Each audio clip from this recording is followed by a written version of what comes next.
Assalamualaikum dear students. In this video I am going to share with you general knowledge MCQs. Let's start with question 1. Bangkok is the capital of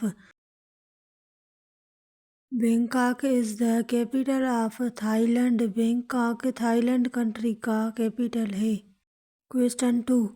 What is the currency of Thailand country? Thailand country की currency क्या है? Thai baht is the currency of Thailand country. Thai baht Thailand country की currency है. Question 3. Thailand country is located in which continent? Thailand country कौन से continent में है? Thailand country is located in Asia continent. Thailand country Asia continent में है. What is the name of bird that lays the largest egg?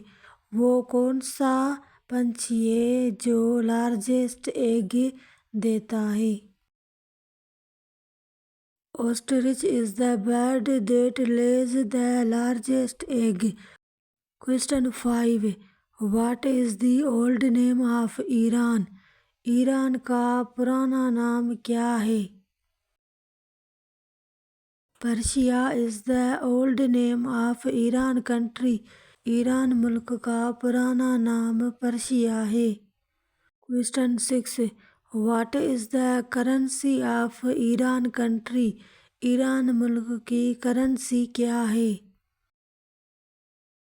Riyal is the currency of Iran country. Iran country की currency rial है. Question 7.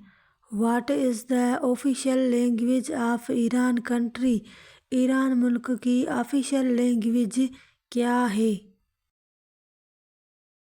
Persian is the official language of Iran country. Iran मुल्क की official language फारसी है. Question 8. Where is the headquarters of the world bank? World bank के headquarters कहाँ पर है? Headquarters of the World Bank are located in Washington. World bank के headquarters Washington में है. Question 9. Where is the headquarters of the United Nations? United Nations के headquarters कहाँ हैं? Headquarters of the United Nations in New York United state. United nation के headquarters New York United state में है. Question 10. What is the capital of Germany? Germany मुल्क की capital क्या है? Berlin is the name of capital of Germany. Germany मुल्क के capital का नाम बर्लिन है.